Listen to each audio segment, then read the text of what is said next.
Hello friends, and welcome to today's video. Today is going to be another mask with me.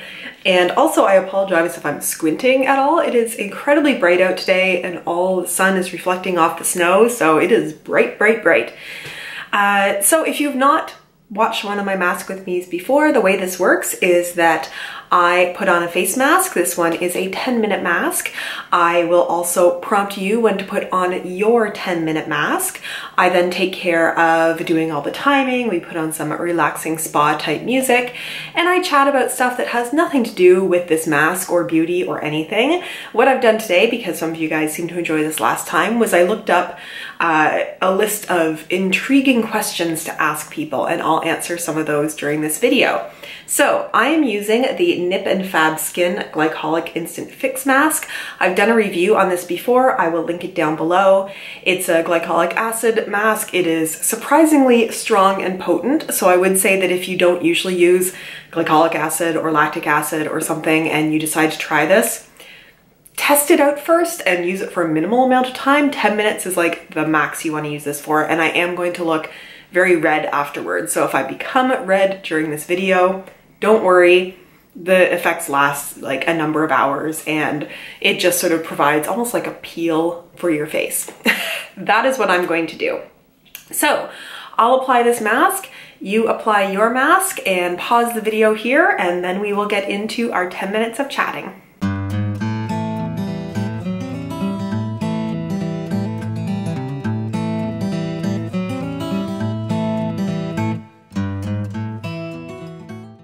Okay, my mask is on. Set a timer for 10 minutes. Setting the timer. There we go. And now let's get into our list of questions. So these are 99 really interesting questions, spark fun and unexpected conversations. So we will see how good these questions are. Would you rather be in a real-life version of The Walking Dead or a real-life version of Game of Thrones? Both of those are terrifying. I mean, Walking Dead, not only do you have to get away from the terrible, terrible zombies, which I feel like gets slower and less terrifying as the show went along. I stopped watching it at some point. I watched, I think, 3 or 4 seasons. But you also have to contend with all the other crazy people out there who are trying to take your resources and do whatever crazy things they're trying to do. But Game of Thrones, like being a woman in that era or anybody in that era, there's a lot of terrible, terrible things going on. I feel like I might actually take The Walking Dead, because then I would at least be able to maybe form a group with other like-minded people, and it would still be sort of the universe that I know until all the technology stops working and all the food runs out. Anyway, that's my answer to that. What old person things do you do? I am a very early to bed, early to rise person. I generally go to bed between 10 and 11 o'clock every night. I wake up at like 6 o'clock in the morning. I remember a number of years ago being invited to a dinner party at somebody's place, and my partner said, "Oh, what time does it start?" And I was like, "Oh, I'll check, probably like 6 or 7. And I went and looked and it started at 9, and I was like, 9? Like, that's an hour before my bedtime. I don't know about that. I also enjoy like puzzles and board games, but I don't think of those as old person things. I do enjoy a nice nap in an afternoon if it's like a beautiful day out, or even a not so nice day out, but I do enjoy a good afternoon nap on the weekends from time to time. What did you think was cool then when you were young but isn't cool now? I think there's a lot of, I don't want to say undue confidence when we're young, but there's things that I notice like teenagers doing that I know I did when I was a kid, and it's just so annoying to everybody around. Like being in public places and talking really loud because you think you're having a really cool conversation, laughing really loudly, being really rambunctious. And I know my friends and I used to do that, like when we were taking the subway downtown, when I used to live back in Toronto. You'd all sort of spread out over a big area of seats and like talk really loudly at each other.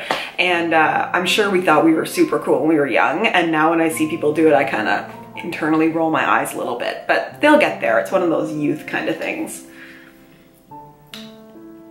What's the most unprofessional thing you've seen someone do? So I worked for a while on a university campus, and you know, most university campuses, not only is it like the buildings with the classes and lectures and labs, but you've also got people living on campus, and you also have like restaurants and bars and pubs and grocery stores and stuff on campus. So this was the area that I worked in. There was somebody who worked with us and decided to go and have like a pint of beer on their break in one of the pubs. And the story goes that when the boss walked by and sort of saw that person, because they were having this drink somewhere where you could see it from walking past the bar, sort of went in and looked at them, and instead of being ashamed of what they were doing, like drinking in the middle of the day when you're working, instead they just sort of said, cheers. And that person did not work there that much longer, so not super professional. What is something that most people learn only after it's too late? I don't know about only after it's too late, but I feel like we don't really get to know ourselves very well until we're into our 30s and into our 40s. I mean, I know when I'm in my 50s and 60s, I'll look back at how I am now and think, you know nothing.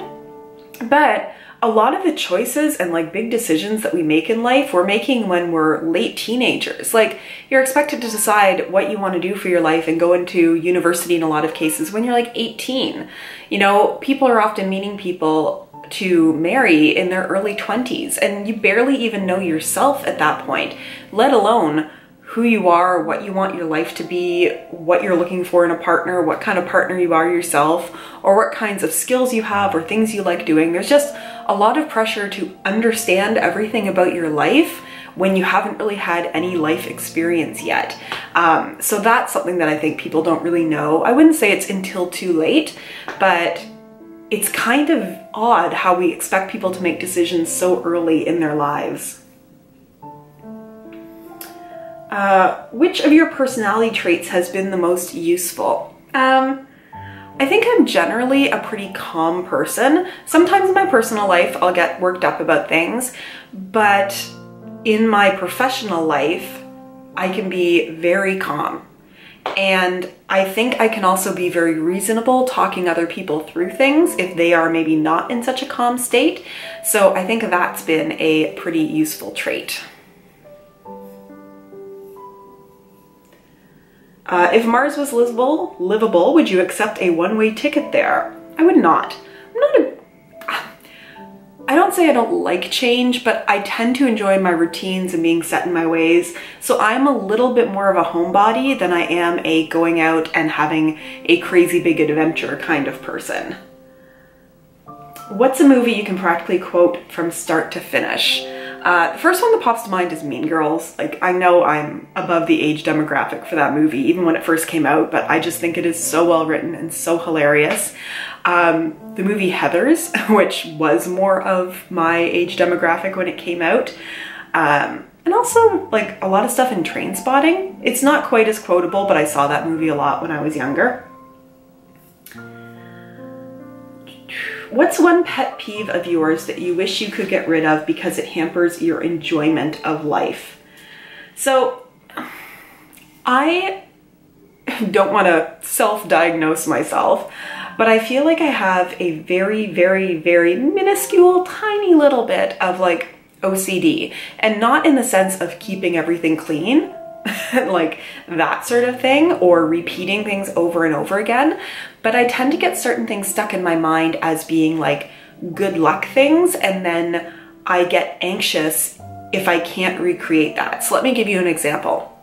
When I was doing my exams last semester, they were all being held on a university campus here in town. So the first day I went, I walked to the train to go there. I got on the train, I sat in a certain section of the train, I went and I did my exams. And I felt like I did really well on it. The next day, I had the next exam. I got up, I went to the train, and going into the train, because I was sort of rushing for it at the last minute, I entered on a different part of the train. And my brain says, I need to go sit in the spot that I sat in before, because maybe that was the good luck thing that happened that made me do well on my exam. And maybe if I don't do that, then I'm not going to do well. The same thing can happen for, I've always driven this particular route to work and nothing's gone wrong at work, so I can't change my route because maybe that's the good luck thing that's making things stay okay. And I have to consciously make myself do things that are not the same as before, not the part of my routine, to prove to myself that this is all in my head and break myself out of it. The house is on fire, but everyone is safely out. The pets are safely out, and all wallets and cash are saved. If you could make one last dash to get something, what would it be? You know, it used to be, I would say, my laptop, because so much of my life is on here and on my phone. But now with things often being in the cloud and saved, not quite as much anymore. I have a teddy bear that I've had since I was 3 years old, and that would probably be something I would go back for.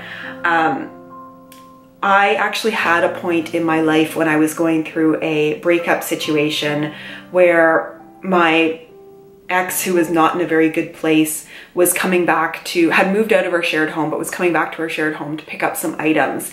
And I didn't know if he was going to like ruin things or take things that weren't his to take. So I packed up into my car everything that was important to me.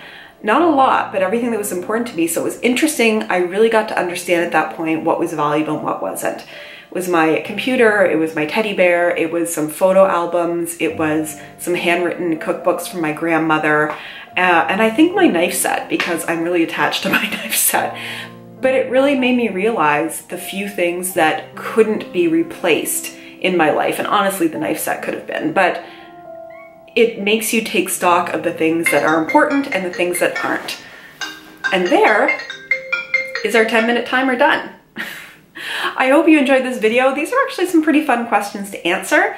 If you ever want me to do one of these again and answer some of your questions, just leave them down below in the comments of this video. I do respond to every comment that I get. I sometimes get behind, but I do. Since this isn't a review, I'm not going to go and wash my face and come back again. I'm just going to end the video off here. If you like these, give this a thumbs up. If you've not yet subscribed to my channel, please do so, and I will see all of you in my next video. Thanks so much and have a great day. Bye.